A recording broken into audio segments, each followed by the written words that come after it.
So one thing I noticed, আমি মাঝে মাঝে জিজ্ঞেস করতাম এই ফোকাস নিয়ে, আর সবাই কিন্তু ওই জায়গায় একমত, যে কোনো বড় কাজ করতে গেলে, এটা তো স্কলারলি কাজ, মানে যেমন তোমরা যেমন আছো মাস্টারমশাইয়ের যে কাজে আমরা সবাই এখানে আছি, it's an academic institution. Most valuable commodity is attention. Time, energy, বিশেষ করে attention, most valuable commodity. সবাইকার, everywhere. And the more, আমি তো দেখছি ইয়াং ছেলেমেয়েদের বাদ দিলে ওখানে, most of the others, you will be amazed কতটা কম ওরা টেকনোলজির উপর ডিপেন্ড করে। They depend on technology, কিন্তু they insulate themselves from technology. বিশেষ করে রিসার্চ কাজ যখন করছে, একটা স্ট্র্যাটেজি হচ্ছে they cut off blocks of time. সেখানে ওরা কোনো ইমেলের জবাব দেবে না, কোনো সোশ্যাল মিডিয়া তো দূরের কথা, ও সোশ্যাল মিডিয়াকে ওখানে ঘেন্না করে, ওই টপ লেভেলে যারা আছে, ছাত্ররা নয় তো সোশ্যাল মিডিয়ার থেকে তো দূরে থাকেই, ইভেন ইমেলেরও জবাব দেবে না। They have to isolate themselves from the world. কয়েক ঘন্টা প্রতিদিন আমার রিসার্চের কাজে দেবো আমি, ওটা না হলে হবে না। If I am scattering my self, আমি একটা প্রফেসরকে ওখানে দেখলাম না যে সারাক্ষণ সোশ্যাল মিডিয়া করছে, সেলফি তুলছে, নো। ছাত্রছাত্রীরা করছে অনেকটা, but not the research scholars, PhD scholars, graduate students, Professor's তো নয়। So this is one characteristic of all excellent academic work, and I'm sure in other fields also, বিশেষ করে academic work definitely.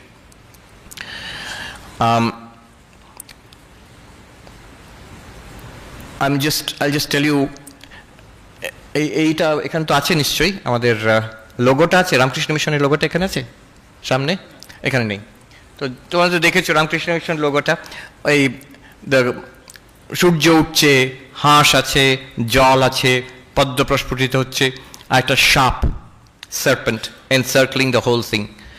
তো ওটার মানে, ওটা কিন্তু স্বামী বিবেকানন্দ নিজে এঁকেছিলেন।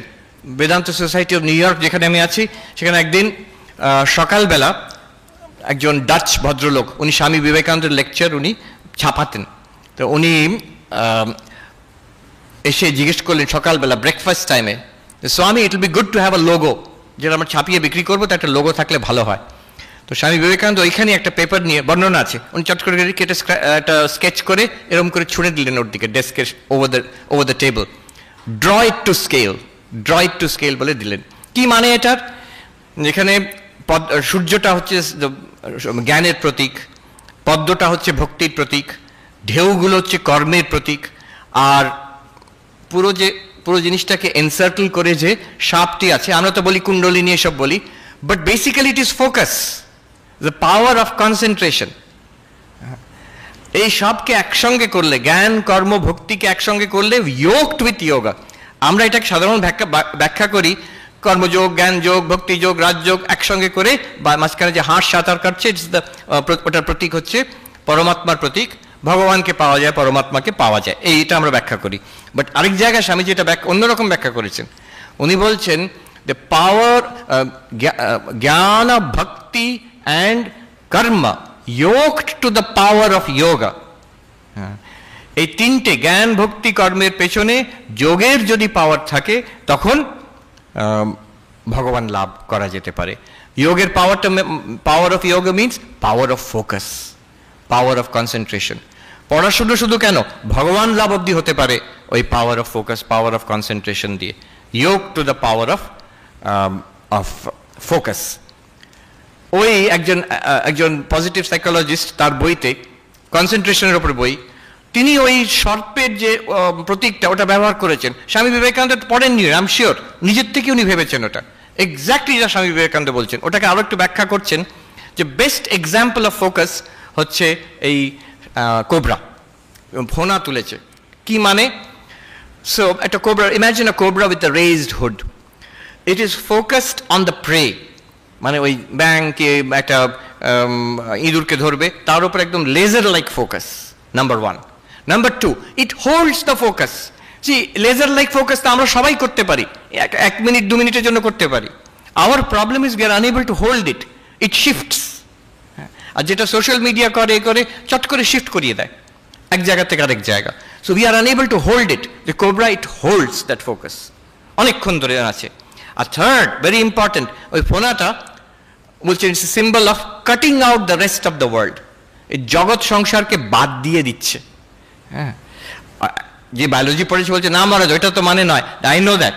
ফোনাটা ওটা it's a kind of mechanism of the cobra, নিজেকে আরো ইন্টিমিডিয়েটিং করার জন্য ফুলিয়ে ওঠে ওটা ওরমভাবে, কিন্তু অ্যাকচুয়ালি এটা it's being used in a symbolic way. উনি বলছেন এটাকে এভাবে ভাবো, ও জগৎ সংসারকে বাদ দিয়ে দিচ্ছে। So 3 components of concentration. আমি কনসেন্ট্রেশন ফোকাস কি করে করব? একটা হচ্ছে laser like focus, scattered focus নয়, লেজার লাইক এক জায়গায়। দ্বিতীয় হচ্ছে হোল্ড ইট। তৃতীয় হচ্ছে cut out everything else, cut out everything else. হ্যাঁ, আমি দেখেছি ছোট বাচ্চারা যখন পড়ে এইভাবে পড়ে, বইকে রেখে একদম হাতটাকে দেখো এইভাবে করে পড়তে। কি করছে ওরা? ওরা আসলে জগৎটাকে বাদ দেওয়ার চেষ্টা করছে, প্রচন্ড ফোকাস করার চেষ্টা করছে।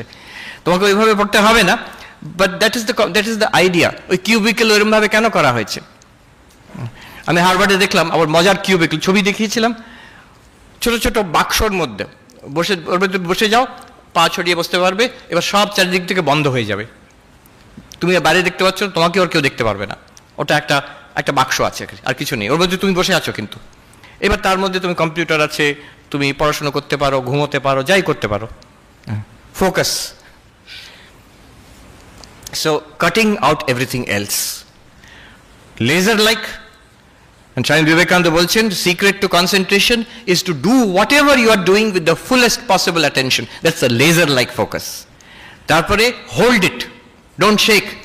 হ্যাঁ, উত্তরাখণ্ডে একজন সাধু, উনি ধ্যান কি করে করতে হবে তার ইনস্ট্রাকশন দিচ্ছে, সে একদম এনসিসির প্যারেড গ্রাউন্ড ইনস্ট্রাক্টরের মতন। বলছেন হিলো মাত, নড়বে না, সোজা বসে থাকো। বলো মাত, কোনো কথা বলবে না। সোচো মাত, চিন্তা করবে না। হিলো মাত, বলো মাত, সোচো মাত। Which means be steady, hold that focus, and also cut out everything else. কিছু পজিটিভ সাইকোলজি রিসেন্টলি ওরা বার করেছে যে an optimum time, এটা তুমি নিতেও পারো নাও নিতে পারো, an optimum time is you divide your time into 25 minutes. বেশিক্ষণ যারা পারছে না, বিশেষ করে যাদের ফোকাসের অসুবিধে, সবাই করে না, অনেকে by nature you are focused, many of you are very good students, so তোমাদের একটা হ্যাবিট আছে ফোকাস করার। But if you find it difficult, problematic, then you can divide your time into 25 minute gaps. একদম 25 minute without any kind of disturbance, with intensity. এটা সংকল্প করবেন যে I will cut off this time, এখন থেকে 25 minutes আর কিচ্ছু হবে না, কোনো মোবাইল নয়, কোনো বন্ধুর সঙ্গে কথা নয়, কোনো অন্য চিন্তা নয়, জাস্ট এই বইটা কি, লেখাটা কি, অ্যাসাইনমেন্টটা। 25 minutes letter I can give a little, যদি ইচ্ছে করে একটা গ্যাপ দিলাম, কয়েক মিনিট এদিক ওদিক দেখলাম, একটু স্ট্রেচ করলাম, একটু গিয়ে জল খেয়ে এলাম, হ্যাঁ, আবার তার নেক্সট 25 minutes। বলছে এটা নাকি ভালো কাজ করে। Depends, you must have your own study habits, তো নিজে তৈরি করতে হবে। It depends from, it changes from person to person. যদি অনেকক্ষণ ধরে রাখতে পারো কনসেন্ট্রেশন আরও ভালো, না পারলে এটা একটা।